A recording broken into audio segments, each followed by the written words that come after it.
kami tiada berarti tanpa Engkau Tuhan.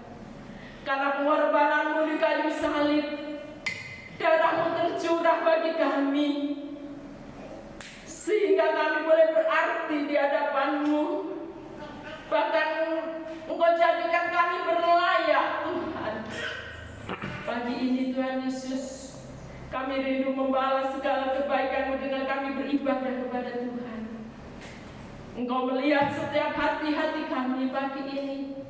Tuhan, adalah Engkau di setiap hidup kami pagi ini. Urapi kami semua. Terima kasih Tuhan. Ambil alih jalannya ibadah dari awal hingga akhirnya dalam pimpinan kuasa-Mu. Kami tahu Tuhan, saat ada dalam kendali Tuhan, kami boleh merasakan semua kebaikan-Mu yang luar biasa. Pagi ini kami ada semua karena Engkau. Terima kasih Tuhan Yesus, terima kasih. Para malaikat surga, hamba-Mu mohon Kau turun ke tempat ini, bagari tempat ini dengan bala tentara surga-Mu, sehingga saat kami memuji menyembah Tuhan, tiada kuasa apapun yang sanggup menjamah selain daripada kuasa Roh Kudus bekerja di tempat ini. Kami percaya Tuhan, Engkau hadir di tempat ini, malaikat-Mu berpasukan di tempat ini. Umat-umat yang saat ini dalam perjalanan, dalam persiapan, percepat langkah mereka Tuhan, sehingga tidak sampai mereka kehilangan satu berkat pun daripada Tuhan. Terima kasih Tuhan. Kami akan mulaikan ibadah kami hanya di dalam nama Tuhan Yesus Kristus. Haleluya, haleluya, amin. Puji nama Tuhan. Silakan duduk. Selamat pagi, salam sejahtera di dalam nama Tuhan Yesus Kristus. Saudara, hari-hari ini kalau kita melihat berita sangat menakutkan, sangat mencekam, di mana keadaan dunia bergelora. Saudara, di sana sini terdengar adanya bencana yang luar biasa. Bahkan kalau kemarin 2 hari yang lalu, di mana di Turki terjadi gempa yang sangat dahsyat. Bahkan kalau saya melihat rekaman di situ, rumah-rumah tingkat seperti hanya sebuah atas yang terbang saja. Tapi satu hal saudara yang kasih dalam Tuhan, sekalipun dunia mencekam, saat orang-orang setia hidupnya terpaut kepada Tuhan, saudara percaya perlindungan Tuhan itu akan nyata dalam setiap kehidupan saya dan saudara. Amin. Puji nama Tuhan. Kita angkat satu pujian, kira-kira kita berkumpul untuk memuji. Kami berkumpul. Haleluya Yesus.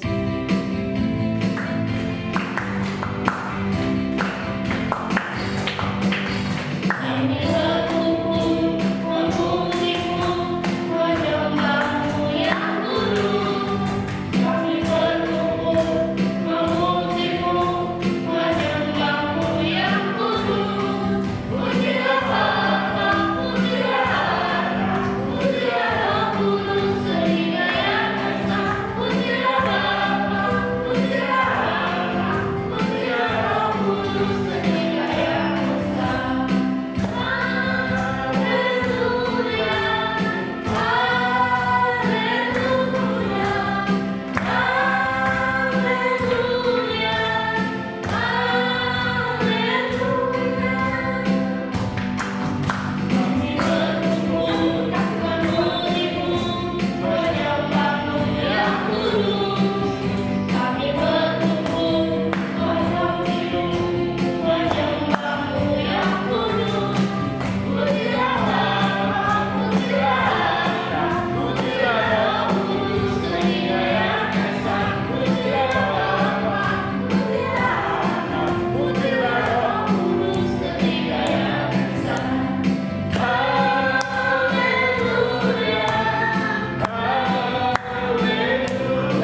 seperti Engkau Yesus.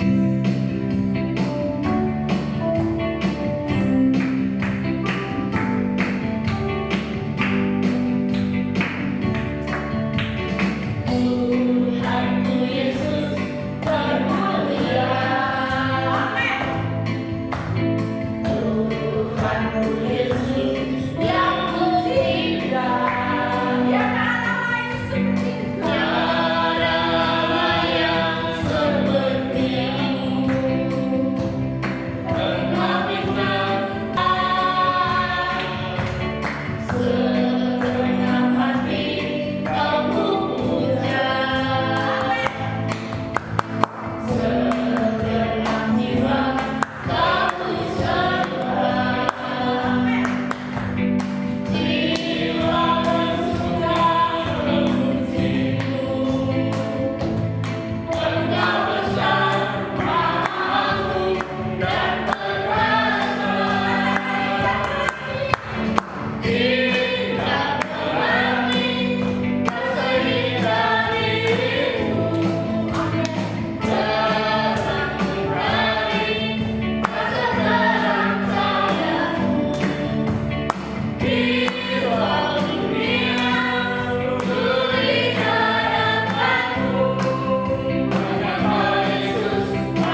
pribadi yang tak pernah layu dalam kehidupan kami.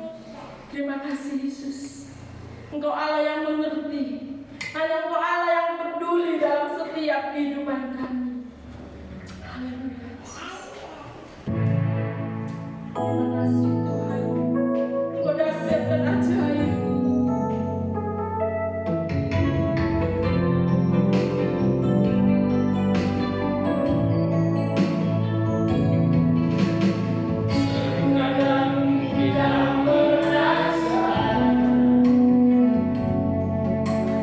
Tak ada jalan terbuka.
saudara membuka dan kita akan membaca bersama-sama di dalam Wahyu pasal 11. Wahyu pasal 11.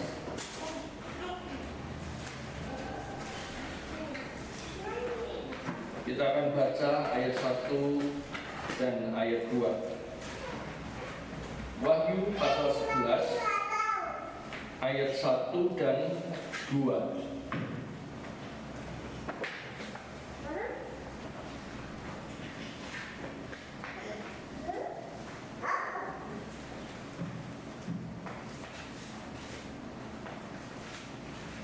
Saya dulu ya. Wahyu pasal 11 ayat pertama dan ayat kedua. Baik, mari kita baca sama-sama dengan perikopnya juga. Dalam nama Tuhan Yesus Kristus, demikian bunyi firman Tuhan. 2, 3. Dua saksi Allah. Kemudian diberikanlah kepadaku sebatang bulu seperti tongkat pengukur rupanya, dengan kata-kata yang berikut: bangunlah dan ukurlah bait suci Allah dan mezbah dan mereka yang beribadah di dalamnya. Tetapi kecualikanlah pelataran bait suci yang di sebelah luar. Janganlah engkau mengukurnya, karena ia telah diberikan kepada bangsa-bangsa lain, dan mereka akan menginjak-injak kota suci 42 bulan lamanya. Amin. Puji Tuhan.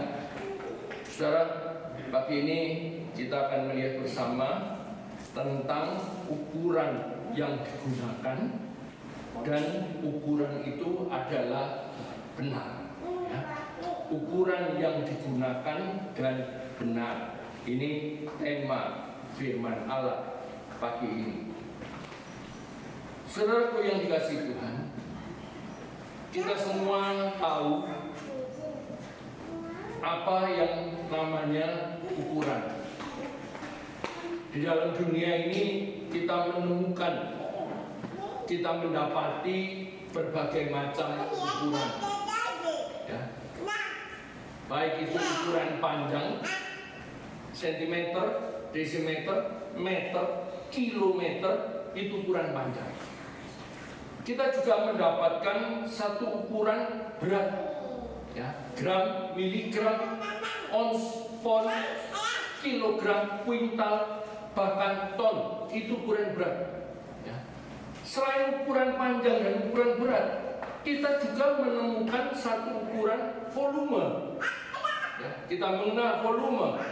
Ada sentimeter kubik, ada meter kubik, ada liter, ada kiloliter, dan lain sebagainya. Saya percaya saudara semua tahu akan hal ini. Ya, jadi ada berbagai macam ukuran yang kita dapatkan.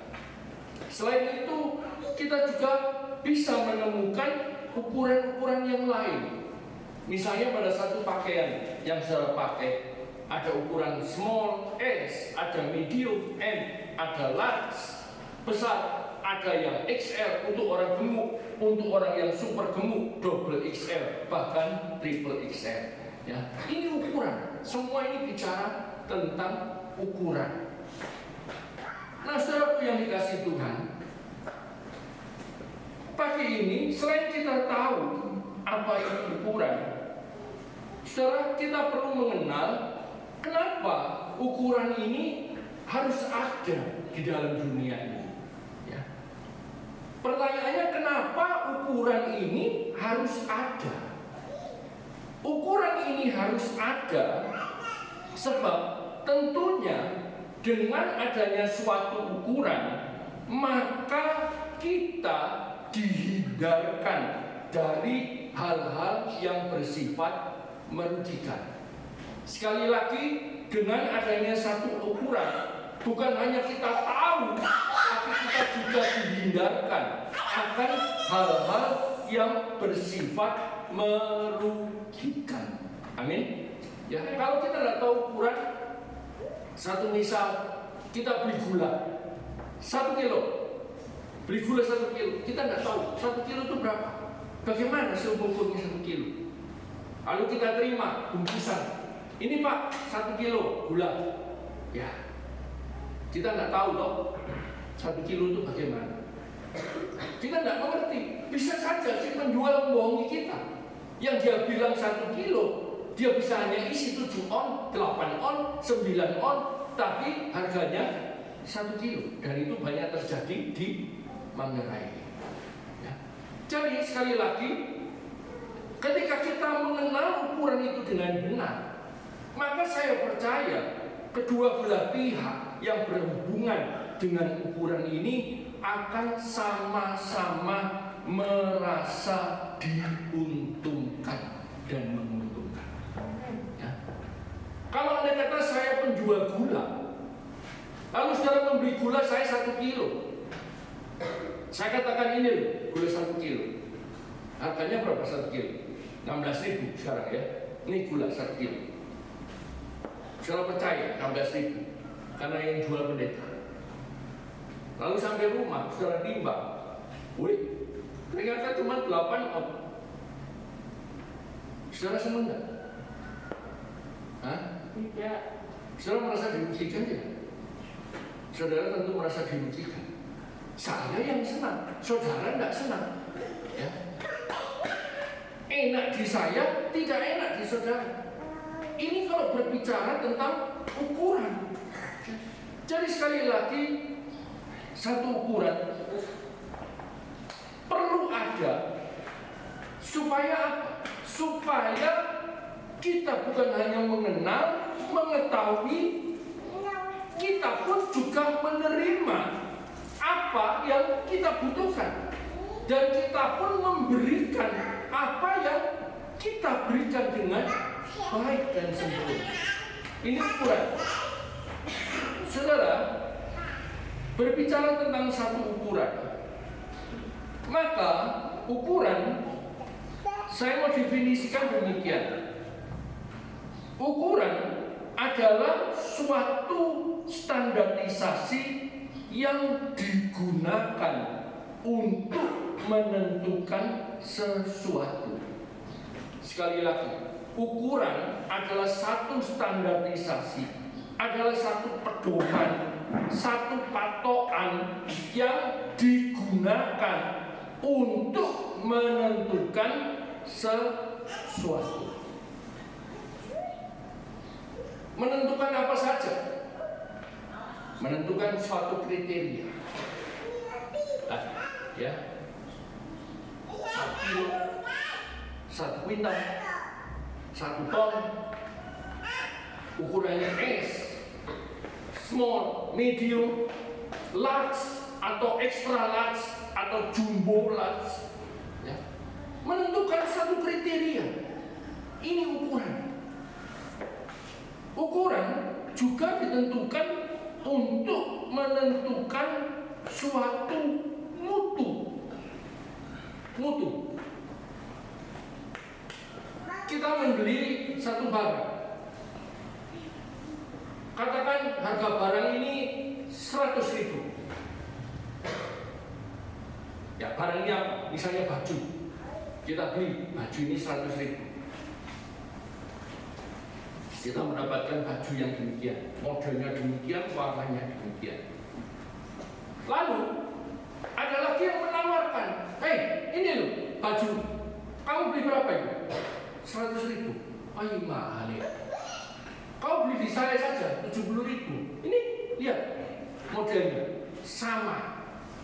Ya, kita hanya lihat gambar saja. Wih, ini 70.000, ini 100.000. Betul ya, mahal. Selisih ya. Kalau saudara dihadapkan 100.000 sama 70.000, pilih mana?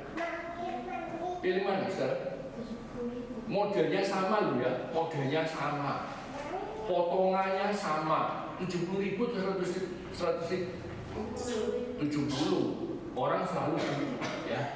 Kalau ada yang lebih murah, pasti pilih yang lebih murah. Lalu saya beli, oke lah, kalau gitu beli kamu 70.000. Saudara lihat gambar model kirim barang 70.000. Lalu ada di antara saudara yang lain, katakanlah ini Yani, beli 70.000. Lalu Ibu Heri punya yang sama, dia bilang, wih ternyata saya beli mahal ya, 100.000, pakai ke gereja sama. Lalu setelah diperhatikan, Yani pegang bajunya Ibu Heri. Ibu Heri pun juga pegang bajunya Yani. Ternyata bentuk bisa sama, mutu nggak sama. Amin. Ya. Mungkin bajunya Ibu Heri yang 100.000 dia lebih bagus, lebih tebal. Sementara Yani punya baju dia lebih tipis.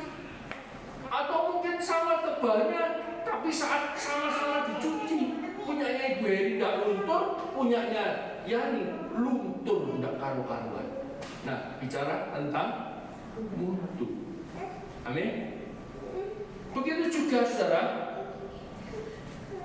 ukuran adalah satu standarisasi yang digunakan untuk menentukan nilai suatu hal.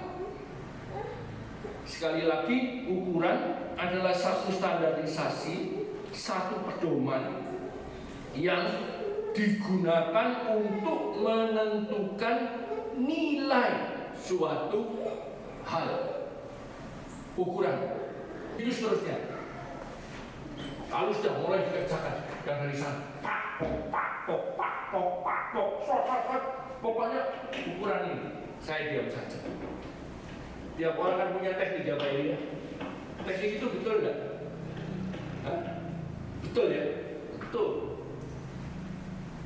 Tapi Om Mikael yang kerja kita di pagar belakang, dia tidak demikian. Dia tarik benang paku itu, tarik seret sini. Dari sini tarik sini, seret sini, silang. Dari sini tarik lagi lurus, seret. Dari sana tarik lagi, seret. Tarik lagi setengah meter, tarik. Benangnya banyak, seret.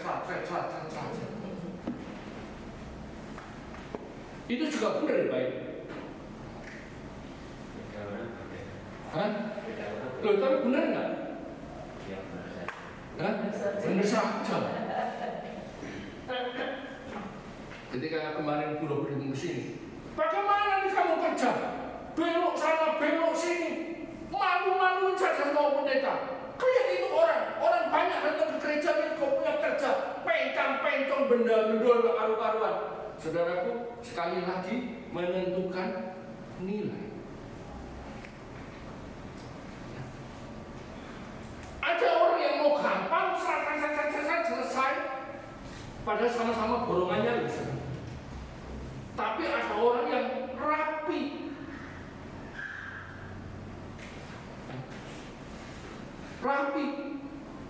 Kemarin Sino bikin kandangnya Milo.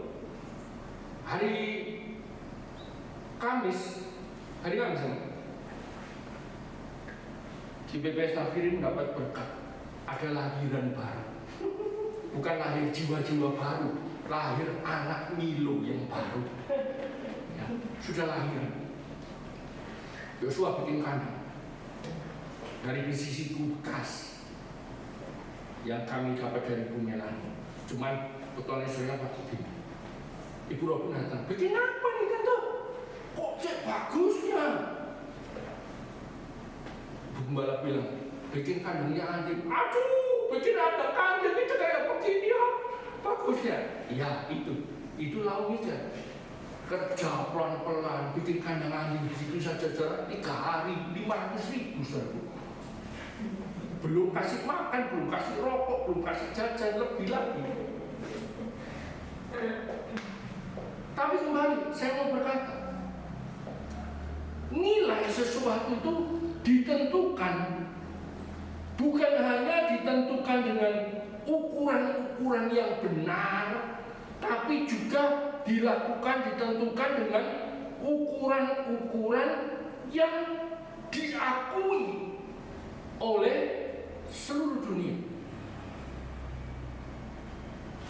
Diakui oleh seluruh dunia. Nah, berbicara ukuran yang benar, maka ukuran yang benar ini adalah selain ukuran itu sesuai dengan standar, tidak ditambahi, tidak juga dikurangi, pas, itu ukuran yang benar. Tapi ukuran yang benar, saya juga mau berkata, adalah ukuran yang sesuai dengan permintaan dari seseorang. Saya beri contoh. Saya mau bangun satu rumah. Tadi saya katakan ada ukuran panjang, ada ukuran luas, ada ukuran volume. Ya. Saya mau bangun satu rumah. Luasnya 120 meter persegi. Lalu saya bilang sama tukang, bangun rumah saya 120, bentuknya demikian, ukurannya ini. Nah, ukurannya adalah 8 kali 15. 120 loh. Lebarnya 8, panjangnya 15. 120 loh. 120 apa enggak? Betul tak baik? Betul ya? Betul ya saya? Lalu tukang yang bekerja begini, wah ini tanah masih besar, tanahnya lebar 15 meter, panjangnya 20 meter. Wah, Pak Pendeta minta 8 kali 15. Kalau 15 panjangnya 20, maka sisa 5 meter. Di belakang mungkin 3 meter, di depan 2 meter. Lalu tukang itu bikin. Dia tidak bikin 8-15, dia bikin 10 kali 12. 10 kali 12 sama dengan berapa sih Pak? 10 kali 12 sama dengan berapa? 10 kali 12?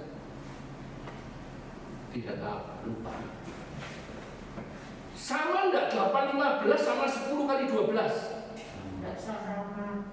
Sama, kok enggak sama ya, apa sih gimana ini matematikanya juga.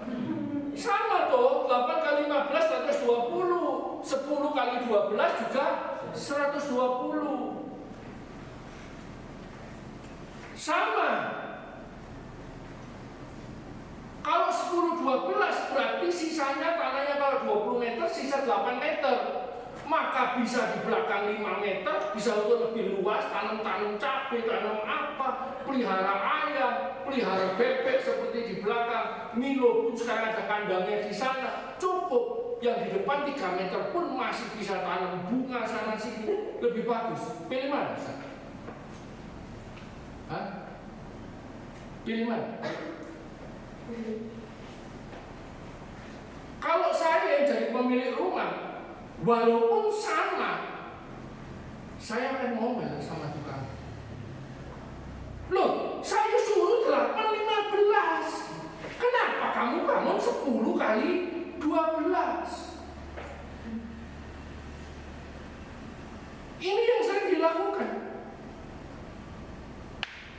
Jadi saudaraku, ukuran yang pas, yang benar, sekalipun digunakan dengan benar, tapi kalau tidak menyenangkan, tidak sesuai dengan permintaan dari seseorang, maka saya mau katakan ukuran itu gagal.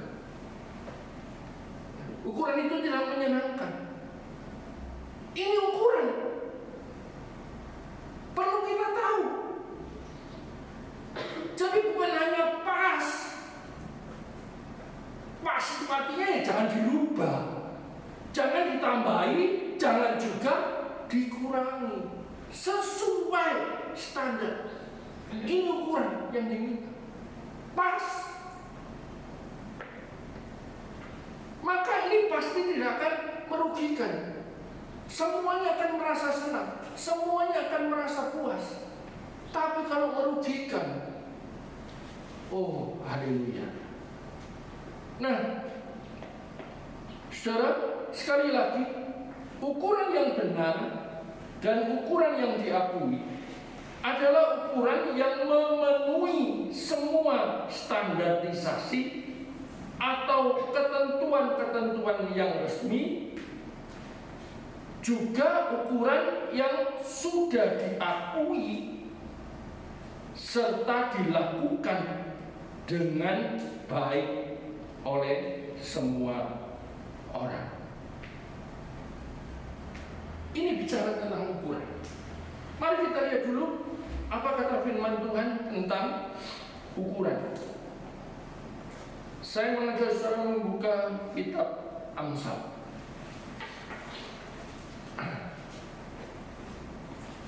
Amsal pasal 11 ayat 1. Amsal 11 ayat 1. Ya, saya bacakan. Amsal 11 ayat 1. Begini bunyi firman Tuhan. Neraca serong adalah kekejian bagi Tuhan, tetapi Ia berkenan akan batu timbangan yang tepat. Jadi saudara, neraca serong itu bicara tentang ukuran satu timbangan. Seperti tadi saya katakan, kalau kita beli gula 1 kilo, maka kita dapat 8 on atau 9 on, maka itu adalah neraca serong. Neraca serong itu bukan hanya dibenci oleh manusia, tapi neraca serong juga merupakan suatu kekejian bagi Tuhan. Amin. Suatu kekejian. Ukuran yang tidak pas, ukuran yang tidak sesuai dengan kehendak seseorang, itu sudah bikin kita sebel. Apalagi kalau ukuran itu tidak sesuai dengan Tuhan. Saudara lihat apa yang Tuhan katakan, kekejian. Satu lagi, masih di Amsal. Amsal pasal 20 ayat 23.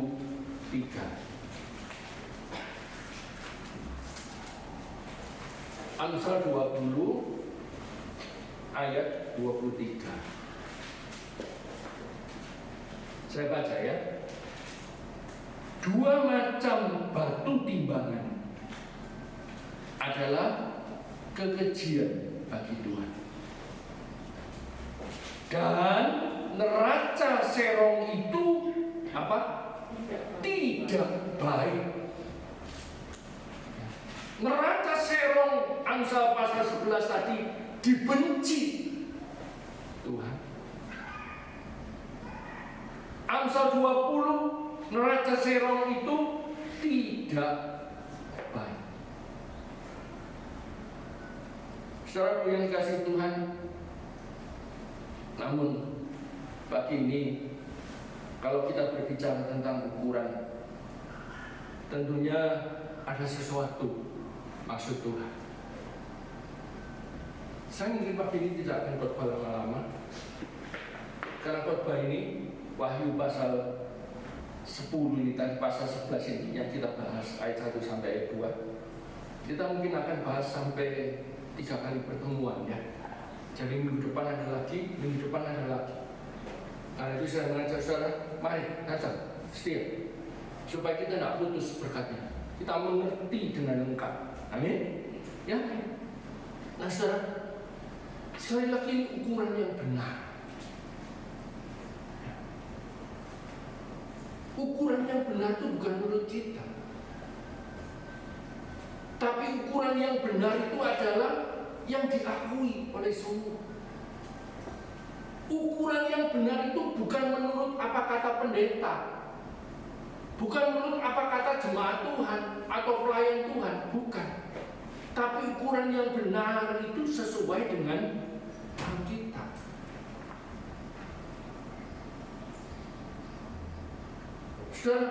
Sekali lagi, ini ukuran. Kalau kita mau mengkoreksi diri kita, pagi ini saya mau mengajak saudara mengkoreksi diri kita, maka saya yakin kita akan kembali diingatkan. Jujur ya, bukan hanya saudara, saya pun juga mungkin melakukan ukuran-ukuran yang tidak benar.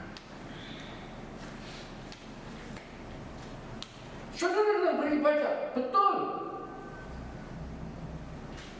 Tapi apakah ibadah yang saudara lakukan sudah sesuai dengan ukuran Tuhan, dengan patokan Tuhan atau belum?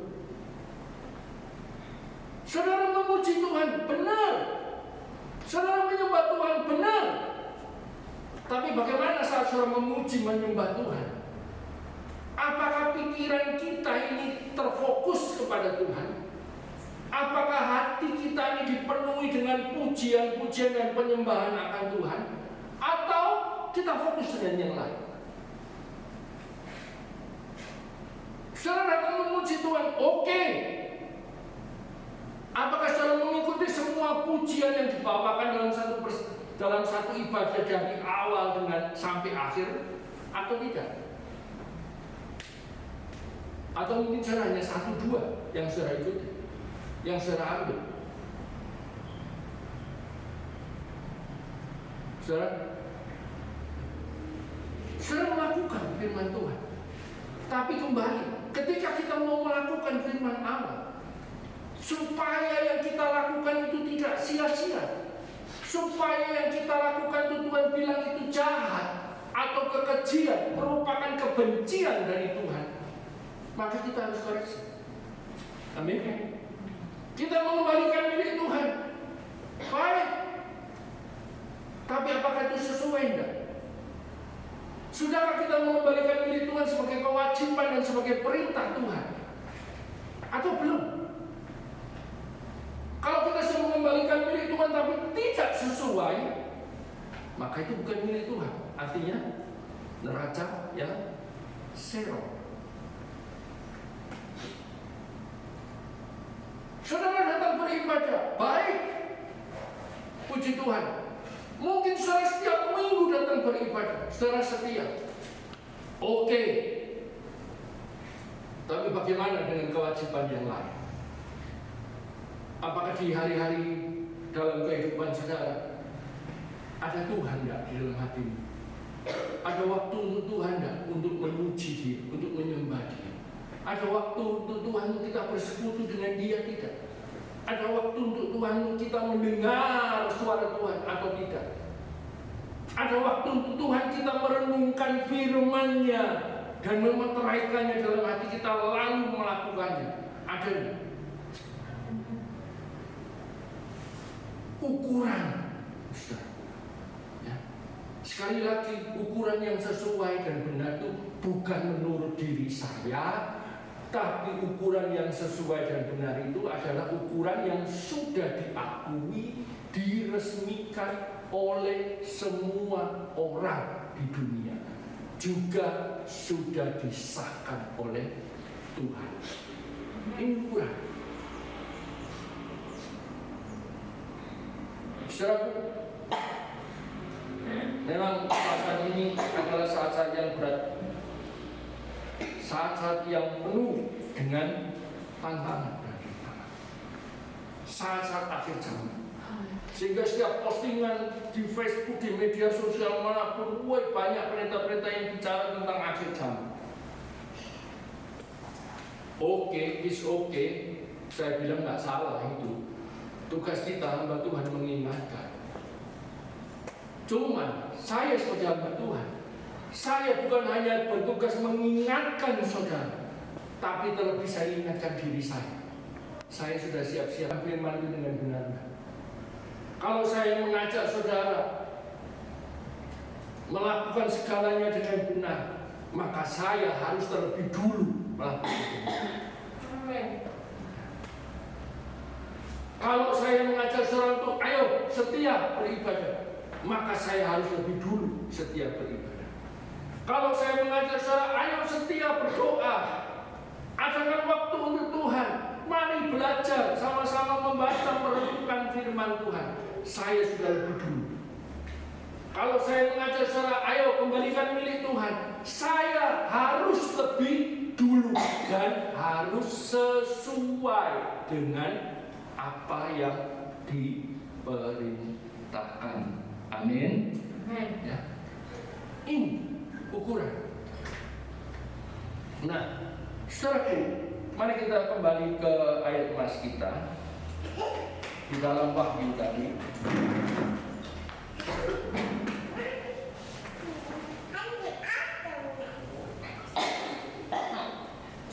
Kita lihat. Kemudian diberikanlah kepadaku sebatang bulu seperti tongkat pengukur rupanya.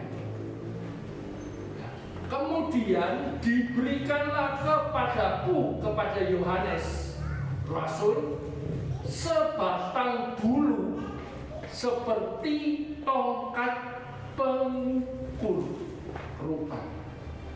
Saudaraku, hal yang berikutnya yang perlu saudara ketahui adalah Tuhan bukan hanya menyuruh kita memenuhi ukuran-ukuran yang ada sesuai dengan standar yang ada, tapi Tuhan juga akan mengukur rohani. Tuhan akan mengukur rohani saudara. Tuhan akan mengukur rohani saya. Dikatakan kemudian diberikan kepadaku Yohanes sebatang bulu seperti tongkat pengukur. Di dalam Alkitab, bulu atau tongkat itu selalu bicara tentang firman Allah. Sekali lagi, bulu atau tongkat itu bicara tentang firman Allah. Jadi kepada Yohanes diberikan firman Allah untuk mengukur apa? Bait suci dan orang-orang yang beribadah di dalamnya. Ukurannya adalah firman Allah. Mengapa harus firman Allah? Karena firman Allah itu tidak pernah berubah. Firman Allah itu tidak pernah bohong. Firman Allah itu tidak pernah bisa dan boleh ditambahi ataupun dikurangi. Jadi kalau kita bicara firman Allah, ukuran firman Allah itu adalah ukuran yang paling tepat, ukuran yang paling standar, ukuran yang paling benar. Firman Allah. Kalau ukuran saya, sekalipun saya hamba Tuhan, saya bisa salah. Tapi kalau ukurannya dengan firman Allah, saudara, kita tidak bisa salah. Amin. Amin. Yohanes diberikan firman Allah, ukur. Jadi saudara perhatikan, secara jasmani mungkin kita sudah melakukan ukuran-ukuran yang tepat. Kita tidak pernah merugikan, kita tidak pernah mencuri, kita tidak pernah korupsi, kita tidak pernah yang lain sebagainya. Kita tidak pernah menang sendiri, kita tidak pernah mengecap diri kita baik sendiri. Tapi ingat, saudara diukur juga secara rohani. Kita diukur. Diukur dengan standarnya firman. Bukan diukur dengan standarnya pendeta. Bukan diukur dengan apa-apa, tidak, tapi diukur dengan standar yang firman. Dan ini saya tidak bisa menghindari. Semua orang akan diukur. Semua orang. Terlebih kita orang percaya. Nanti ya, di ayat yang kedua, saudara lihat. Ketika bait suci juga diukur, Tuhan bilang, kecualikan yang di halaman. Ya, kecualikan yang di halaman. Kita tahu bait suci ada 3. Saya mendahului dulu ya. nanti kita akan bahas. Ada 3 ruang. Ruang pertama adalah ruang Maha Kudus. Ruang kedua adalah ruang kudus. Ruang ketiga adalah ruang halaman. Ukuran bait suci ditentukan. Kita mungkin sudah masuk di dalam halaman, tapi kita tidak cukup hanya masuk di halaman, tapi kita harus terus masuk ke ruang kudus. Bahkan harus sampai ke ruang Maha Kudus. Kenapa? Kalau kita masuk di halaman, Wahyu 11 ayat 2, Tuhan bilang kecualikan. Halaman kecualikan. Kenapa kok dikecualikan? Karena mereka tidak masuk sesuai ukuranku. Karena mereka tidak sesuai dengan standarnya Tuhan. Maka mereka akan dibuang. Mereka akan menjadi milik bangsa-bangsa. Mereka akan diinjak-injak selama 42 bulan. Selama 1 masa, 2 masa, dan setengah masa. Mari saudaraku, pagi ini biarlah apa yang kita terima melalui ukuran firman Allah. Melalui ukuran ini ya, kita boleh mengerti. Saya tidak akan mengukur saudara, tapi saya mengajak kita semua, ukurlah diri kita sendiri. Apa kita sesuai enggak? Apa semua yang sudah kita kerjakan itu sesuai ukuran enggak? Baik di dunia maupun terlebih secara rohani.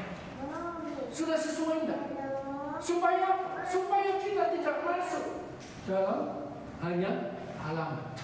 Saya percaya, setiap orang percaya yang mau mengoreksi hidupnya, yang mau maju, maka dia pasti masuk dalam ukuran-ukuran yang diperhitungkan Tuhan. Tuhan memberkati. Hari ini saya jemput secara kami pergi. Kami bersyukur, terima kasih ya Tuhan, karena Tuhan berkenan hadir. Terlebih Tuhan berkenan memberkati kami dengan kebenaran-Mu di dalam ibadah kami pagi ini. Biarlah kebenaran-kebenaran Tuhan yang sudah termeterai dalam hidup kami. Kami bukan hanya dibuat mengerti, tapi kami juga dibuat untuk mampu melakukan dan hidup sesuai dengan ukuran-ukuran dan standar-standar firman Allah. Bukan menurut apa yang dikatakan oleh manusia, bukan juga menurut apa yang dikatakan oleh mereka yang mengaku dirinya pendeta, tapi menurut firman-Mu. Amin. Sebab firman-Mu itu tidak pernah berubah Tuhan. Dahulu, sekarang, dan sampai selama-lamanya. Amin. Terima kasih Tuhan. Engkau memberkati jemaat-Mu yang sudah hadir pagi ini. Kami berdoa menyerahkan semuanya. Biarlah apa yang mereka telah dengar pagi ini, apa yang telah mereka terima dan nikmati dari Tuhan, memotivasi mereka semua dalam menjalani kehidupan di hari-hari mendatang. Baik dalam melakukan segenap aktivitas kegiatan pekerjaan, baik dalam kegiatan rumah tangga mereka, terlebih dalam kegiatan rohani, yaitu mereka boleh menjadi umat Tuhan yang setia, hadir di dalam tiap ibadah yang ada, untuk kami menikmati berkat-berkat-Mu yang lengkap, berkat-berkat-Mu yang sempurna. Terima kasih Tuhan. Kami berdoa, hamba-Mu berdoa untuk seluruh jemaat-Mu yang ada pagi ini. Berkat-Mu tercurah atas kehidupan mereka pribadi lepas pribadi. Kesehatan mereka ditolong, dijamah Tuhan. Yang sakit, baik itu anak sehat, Tuhan menjamah, menyembuhkan dengan bilur-Mu. Segala batu pileknya disingkirkan oleh Tuhan, diganti dengan kesehatan. Sinta yang batuk pilek pun juga dijamah oleh Tuhan, sehingga dia boleh menjadi sehat kembali dan boleh melayani dengan baik seperti semula. Terima kasih. Rumah tangga jemaat-Mu ditolong diberkati Tuhan. Usaha pekerjaannya ditolong diberkati Tuhan. Masa depan anak-anak kami semua kami serahkan dalam tangan Tuhan. Perlindungan-Mu menolong kami. Terima kasih Tuhan. Kami berdoa untuk pembangunan pagar di depan yang akan dimulai besok hari Senin. Kami tetap mohonkan kemampuan, penyertaan, pertolongan dan berkat Tuhan, sehingga pekan depan ini boleh selesai dengan baik. Amin. Kami percaya Tuhan mendengarkan, Tuhan mengabulkan. Seperti kami boleh menyelesaikan pembangunan pagar di belakang dengan baik, kami percaya di depan pun juga baik, karena Tuhan yang beserta kami adalah Tuhan yang besar, Tuhan yang ajaib. Dan kami boleh menyaksikan bahwa sekalipun kami hanya sedikit jumlah kami, tapi di sini ada Tuhan yang besar, ada Tuhan yang menolong kami, ada Tuhan yang memberkati kami, ada Tuhan yang menyertai kami sampai selama-lamanya. Terima kasih Tuhan. Kami serahkan bangsa negara kami dalam tangan Tuhan. Kami tetap mohonkan kemurahan, kami tetap memohonkan ampunan, supaya apa yang kami terima firman pagi ini juga menjadi bagian dalam hidup mereka. Mereka melakukan ukuran-ukuran yang tepat, melakukan tindakan-tindakan yang tepat sesuai dengan norma-norma yang ada, sehingga malapetaka, halangan, kehancuran, segala sakit penyakit, segala gangguan kuasa kegelapan dihancurkan dalam nama Tuhan Yesus. Tuhan curahkan hujan keselamatan. Terima kasih. Jiwa-jiwa baru Tuhan tambahkan di BPS ini. Sebentar kami pulang, Tuhan penyertaan malaikat surga menolong kami semua tiba dengan selamat sampai di rumah kami masing-masing. Mari saudara-saudara yang sangat dikasihi Tuhan, sekarang angkatlah kedua tangan saudara, bukalah hati saudara, terimalah berkat-berkat yang terbaik, terimalah cinta dan kasih daripada Bapa di sorga. Cinta yang diberikan kepada kita dengan yang terbaik, membuat kita mengalami yang terbaik. Cinta dan kasihnya yang diberikan oleh anaknya yang tunggal, yaitu Tuhan kita Yesus Kristus. Persekutuan Allah Roh Kudus yang tetap mengikat kita di dalam cinta kasih kemurahan Tuhan, yang tetap menuntun kita untuk hidup di dalam cinta kasih Tuhan saat ini sampai selama-lamanya. Di dalam berkat nama Tuhan Yesus Kristus, semua yang percaya bisa diberkati. Mari sama-sama katakan haleluya, amin. Selamat pagi. Tuhan